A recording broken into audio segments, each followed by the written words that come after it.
Hey y'all, hey, welcome back to my channel. It's Christian here, and you're tuned in for more of my 2 cents. If you are new to the channel, then welcome. Thank you so much for coming today. Hopefully you enjoy yourself and you'll stick around, click around, subscribe to the channel, become a part of my 2 cents crew. We would love to have you. If you're a returning 2 center, thank you so much for tuning back in again today. We're so glad to have you, and I look forward to getting into this topic and discussion. But before we do that, there are 3 points that matter most. Number one, you're not alone. Number two, you're not crazy. Number three, God, your creator, so loves you, and I do too. All right, so I'm about to bust it down. Okay. I have learned my lesson. I don't know if other people will be able to relate to this, but I look forward to hearing from you guys on your take of giving advice and whether or not you do it unsolicited, okay, or not. You wait until you're asked to give your advice, or if you're just like, oh no, I don't tell grown people nothing no more, because that's where I am. That's the island that I am on. Okay, my little hut, my shack, my what do they call those? My cabana is on the island of I don't give advice no more. I just don't. I don't do it, and I'm about to tell you guys why. So let's start here.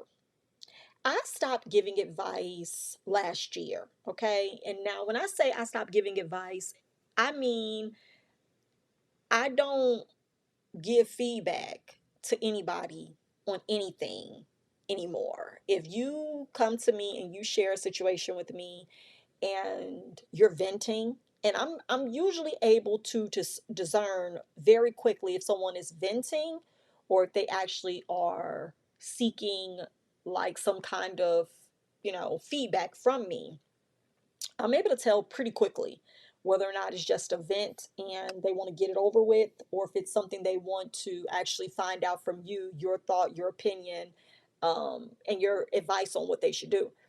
And I got to tell you that I just kept on encountering people who just wanted to vent, but I didn't know that I should just stop responding after they vented.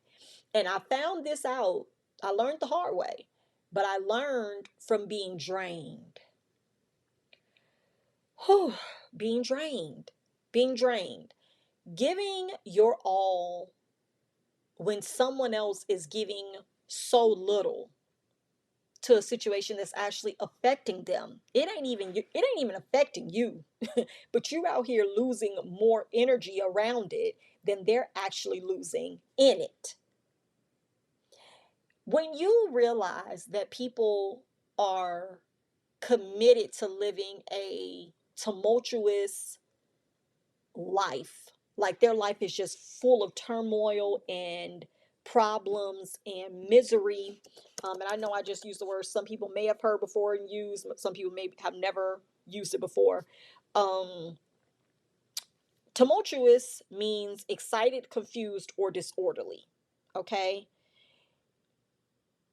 I don't like it when things are completely in a situation that just feels like there's no structure, there's no order, there's no discipline that can be properly executed, like to get back to some source of calmness, understanding, clarity.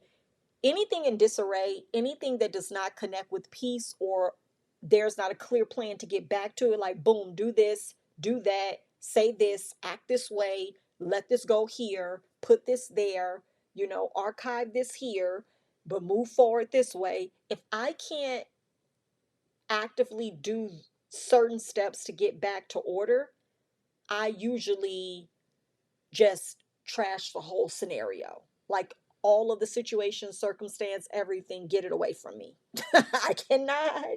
I will not put more effort and energy into something that people or things seem to be so chaotic that it cannot be brought back to order. When I think about other people's situations and other people's lives that they don't mind dumping on you or constantly sharing with you, it's like, you know what? The last time we talked about this, I said da da da da da. You should do da da da da da. You asked me my thoughts about da da da da da. I told you. Here we are 3 months, 6 months, 9 months, 12 months later, and you want to talk about it again. Now I'm going to tell you respectfully, no, thank you. Now I'm going to sit on the phone and I'm going to say nothing when you finish talking. Because for me to respond would be for me to give it more energy than you're willing to give it to actually get out of it. No, thank you.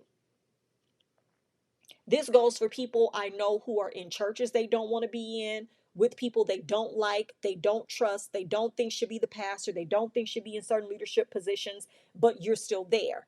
I am no longer saying anything about that because when I told you my thoughts, when I gave you my advice or wisdom, and let me be very clear here, I don't give trash advice.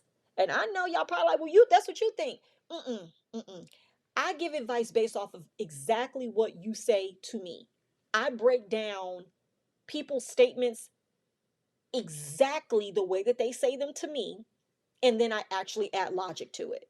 Like if you're telling me that someone's doing something to you, I'm going to then ask you, how would you respond if you were in a different setting with other people you didn't know who did the same thing?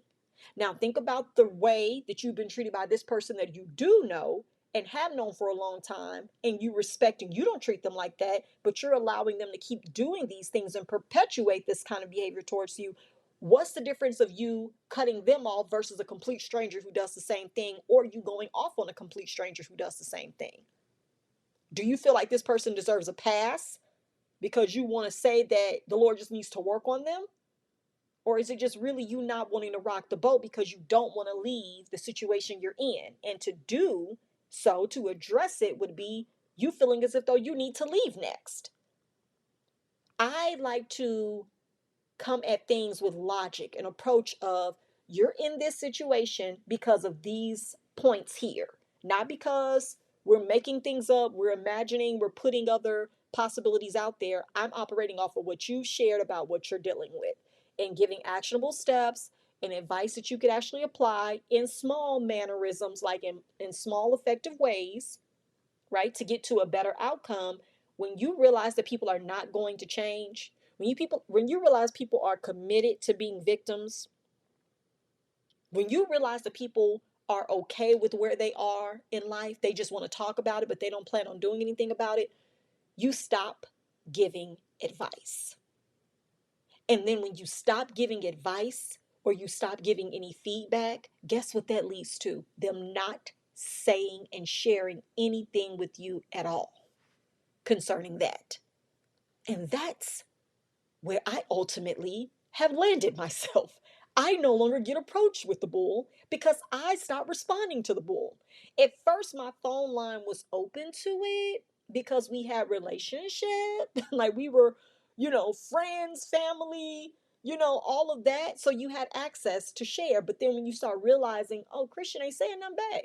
Christian ain't giving a long, speeches and the paragraphs no more. I'm not, because the last time I talked to you about it, you didn't do nothing. And then I got to a point where I actually started saying in my conversations, now if you come at me, if you want to talk to me about this again in a couple of months, I'm gonna have to verbally assault you now because I already told you what you need to know. When I say I'm gonna verbally assault you, that means you're gonna get cussed out. You're still doing whatever we're talking about you not doing anymore. You're asking me because you want to know my 2 cents, you want to know my opinion. I'm giving it respectfully. So either you're going to act on it, implement it, or ignore it. And if we come back to this again and you haven't taken any steps to actually get out of it, I'm going to go with the fact that you ignored me, which means that I'm not going to talk to you about it again. I don't want to hear about it. I do not care because I can't care more than you do about you. Because you want to know the real truth of the matter, when people vent to you about their shit, if they cared that much about it, they would be doing something to get out of it. And I'm going to take you another step. If they cared enough about you, they wouldn't even come with you with they wouldn't even come to you with it and disturb your peace. But that's a different video for another day. Becoming the person that people don't mind dumping on is oh my goodness, it's a destructive behavior in and of itself. It's a disgusting behavior in and of itself. When people don't respect you, they don't mind offloading on you. Now that's what counselors and therapists are for. They get paid for it. They give you tools, they give you resources, information, strategies, tactics, assignments to actually do. to get you past certain traumas and issues. But guess what? Even if you don't choose to go with that path, they can't do nothing else with you. I don't know if therapists can write you off and stop seeing you as a patient. I believe they can. Everyone has a right to do what they want. But at the end of the day, that's actually their profession to keep up with and put up with. Me as an individual, relationship and boundaries come in where you say, I no longer want to hear it and I'm no longer going to respond to it. That is the protection of peace that a lot of us need to start exercising. We say that we want our peace. If it costs me, my peace is too expensive. Well, this is the way that you're able to say, my peace is going to override your problems today. No, not responding to you. I cannot tell you how many times I put people on mute and started doing other things when they were on my phone talking about something they've talked to me about before. I don't care. I check out of the conversation. You can keep talking about it. I'm going to be somewhere packing orders, responding to emails, printing labels, playing with my kids, eating, going through drive-throughs because I don't have any advice to give you. And you realize that in relationship, sometimes you're respecting people more by allowing them to vent, because the disrespectful thing to do would be to say, hey, I know that this is what you're dealing with and it is very sad and hard for you, but I got my own to do too. My own stuff I'm going through that you haven't asked me about. Now that's the perception of disrespect. It wouldn't actually be disrespectful to say that, but people wouldn't see that and take that. They wouldn't take that well if you were to say, I don't want to talk about this with you again because I have my own stuff that I'm dealing with that's actually more important than what you're talking about. Society doesn't grant us that kind of freedom to speak that way candidly, right? About when you don't want to describe, well, not describe, but you don't want to have a dialogue with someone about something they keep going over and rehashing. Society hasn't created that kind of standard that's approved to say, I've heard enough, it's my turn. Usually, in most relationships that are imbalanced, there's a person that gets to do all the dumping, and there's the person that just has to take it, and they're never able to do it back. You're never able to get anything back from the relationship because you're constantly the one taking everything from the other person, and not in a gifted kind of way. Like they're not gifting you stuff and you're taking. You're taking all of their junk on you, all of the weight, and they're now putting you in that energy, in that place, in that mindset of problems when that may not even be your situation. And that may be the problem with some relationships where you don't show any signs of problems. They just assume, oh, you got it all together. Oh, she's fine. Oh, she's happy. Oh, he has it together. Oh, he understands it. Oh, he's working on this. Your life may seem so well and perfect on the outside that people don't ever assume that they need to withhold stuff from messing that up, which again goes into the dynamics of relationship and engagement. If you think my life is going so well, why would you come over here with this to mess it up? If you're not going to actually honor what I'm sharing with you that could get you to the place that you see me at. And I've done that, and that's why I stopped giving advice. My peace is not fake, it's real because I do things to keep it intact. So when you feel comfortable and confident asking me a question or sharing your things with me, I would hope you would trust me to give you advice and wisdom that you can apply to get out of that traumatic or that messy or drama filled situation. But if you don't take my advice or my wisdom and apply it, I am going to then remove access from you sharing. I don't have a problem with people sharing things with me or trusting me enough to give them sound wisdom advice or encouragement.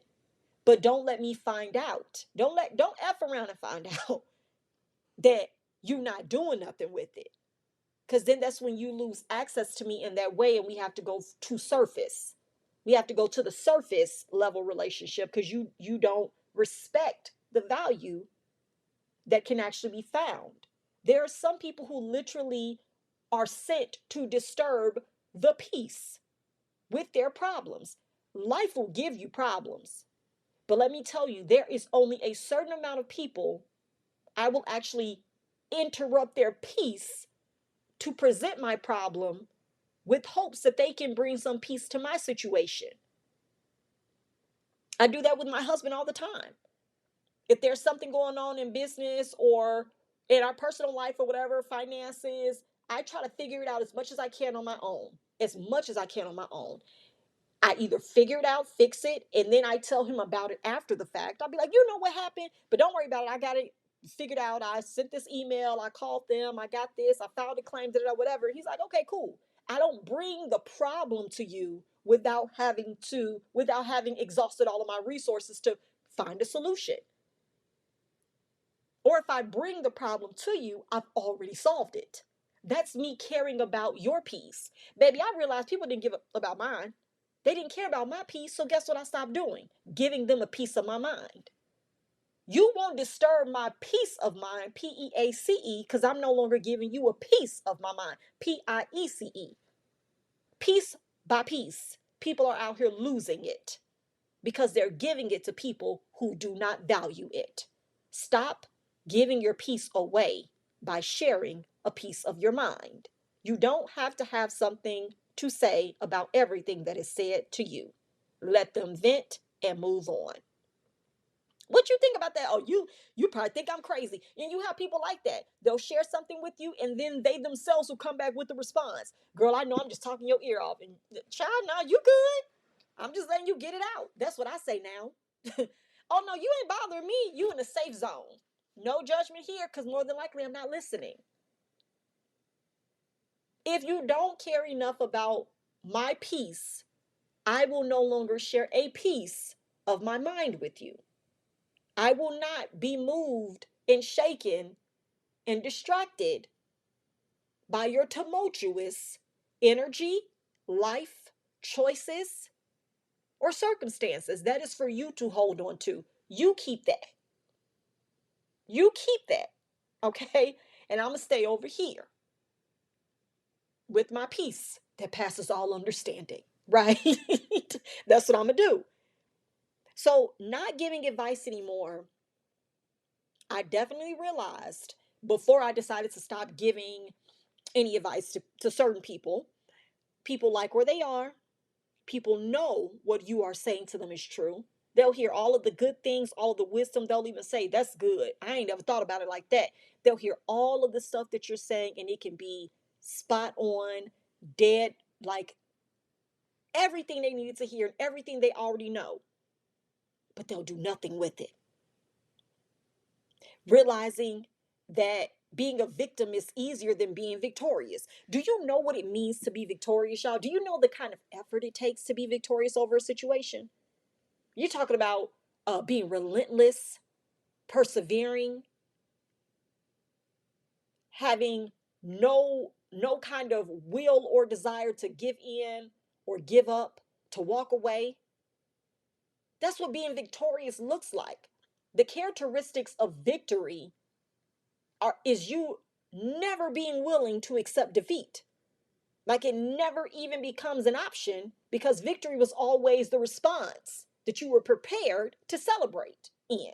Like that's what it is. And so understanding that being a victim for some people is easier. Like I've had people all the time question, not all the time, but often in the past have questioned how, we made it through the pandemic as a business. Like, how did you do that? Da da da da. What did you do here, and how did you implement that, and how did you overcome that? Like my whole team of 16 was hit with COVID, and we had to quarantine after being on a major, like having major exposure. That was because victimization was not an easy place for me to go to. Victorious was, though. I was already victorious, so I didn't understand and I didn't connect with. I didn't even turn to the frequency of victimization. But then when I think about people who have been in certain situations that are not equally, as probably important or, stress or anxiety filled. And you just think about on a certain level of relationships, spirituality, religion, church, or whatever. And you have people you're talking to about things that they just simply have to remove themselves from certain environments and they won't do it. They simply need to end certain relationships with people and they won't do it. They just simply need to change a place of residence, a city, a state, but they won't do it because victimization has become a place of comfort when truly it should be about victory being the new address that you exist in, mentally, emotionally, physically, and you realize you're okay with being where you are, and so I'm going to be okay with you being where you are. I cannot pull you out of victimization from a place of victory. I can take people with me to victory if they're running the race, they're actively participating, but I can't come to victimization land and be like, oh, I'm victorious, come with me. No, but it's hard. We're going to have to get up. We're going to have to walk with you. We're going to have to think. We're going to have to take action. Oh no, who's going to help us? Are you going to carry us to victory? Are you going to push me? How am I going to get there? Don't worry about it. And that's what you feel. That's what you find with sharing and giving advice to people who are not going to apply it. Can you do it for me? No, I don't know the people you know. I don't talk to the people you're talking about. How would I implement what I'm sharing with you to them? I can't do for you what you don't want to do. So when you realize that being a victim is easier than being victorious, you stop giving advice. Because you probably aren't the first person that's tried to bring them to victory. You're probably not the first person. And last but not least, as I said earlier, some people have decided not to change. They're okay with complaining about it. They're okay with talking about it several times, month after month, year after year, week after week. After they go somewhere, they have new ammunition and new conversation. Did you see how she looked at me? Did you see what he said to me? Did you hear what what they was talking about? Did you see how they was dressed? Did you see how they didn't even sit next to us or come over here, whatever? It's always going to be a new situation from the same situation. They don't want to move because that would actually take away the lifeblood of the drama. I know people who were so shocked that me and my husband left the church that we were at because they thought we were just going to stay. And I'm like, for a encore? Y'all thought we was going to stay for an encore presentation? We ignored so many red flags on the way here. Now that we're here and we done passed all the red flags and it still ain't no green ones in sight, we gonna get off the ride. Respectfully, we're not gonna stick around for no encores. You don't have to take us back across. You don't have to put us back on the ride for another merry-go, another round. I don't want it. I'm good. Some people will stay buckled in to the ride for another lap. A fool la la. Not me. No more advice has been given. I don't want to give it. And I found complete strangers, and I say this, like people that I consult with, people who I, talk to, I now collaborate with in business or life or whatever, and you can give them wisdom or applicable, advice or resources, and you see them immediately use them, immediately apply them because they were ready. They were ready for victory. They had gave up their place or they never were actual residents in victimization. And I'm not here to say that everybody's going to be able to overcome everything because I'm talking about, for the most part, simple decisions that can be made every day, not government based, not political stuff. I'm just talking about everyday options and choices that we're all making. And when it's presented to you what you can do to overcome or get out of or, align yourself differently, you still won't do them. And it's not fair to the people who are willing to help you, but you're disturbing their peace in the process. Don't do it. And if you find that your advice is not being accepted or appreciated, stop giving it. Because there's someone else who will love it, appreciate it, and will use it and be able to look back or reach back and say, thank you so much for what you shared at that time. Thank you so much for what you told me. It was real. It was true. I did it. And I'm here right now, y'all, because of what you did, what you said, what you showed me, what you did, what you gave me, what you referred. And that's what you should look forward to. That's the peace that you don't mind giving. right? You get it? The peace that you don't mind giving, not the peace of mind that you end up without, but the peace that you don't mind sharing. Tap into the peace, tap into your peace, and then use some of your peace to bring other people towards that same peace of mind. But if people come to disturb your peace, go ahead and peace out. Stop giving your peace to people who have decided that they themselves are not going to work harder to have it on their own.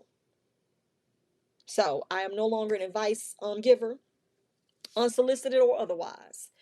But I do know that I no longer exert energy where it's not respected and it's not applied. I'm not doing that. It's not fair to me. And I think that we'd all be better off if we just respected each other's boundaries and each other's peace enough to say, I'm not going to disturb that peace. If I come over here, I'm going to have solutions where I will have exhausted all of my resources to find a solution in hopes that you will help me get to one. Right? I've tried it on my own, but I couldn't do it alone. So, baby, what you got for me? Christian, can you lend, some advice, some words of wisdom here? And that's when I'll buck up, be like, yeah, I'd love to take a look at it. I'd love to hear it. Tell me more about it. Because I'm able to see, oh, you've actually been putting in work. You've actually been trying. You've actually been, out here tugging with it a little bit. Let me see if something I say can loosen it up, make it a little bit easier, get you there a little bit quicker. And respectfully, that's when the best co-creation happens. When you're already in motion and someone else brings a little more momentum to the project that you're already pushing towards the goal of achieving. So I just want to share to be mindful of who you give advice to and how accessible you are with your advice. Do not cast your pearls before swine. Okay. That's a little Bible reference for y'all.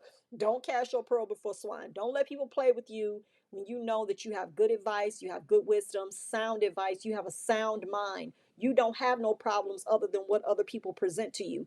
Don't let people come into your life, in your world, and zap your energy and drain you from being the best version of you that you've been called to be. Because they'll skip off into the sunset and find somebody else to target. And that ain't what we doing. Target is a store. Okay? Target is a store.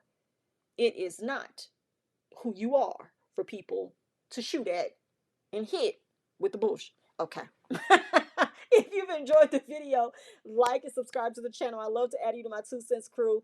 Until next time, I'll catch you guys in the next video. Take care. Bye.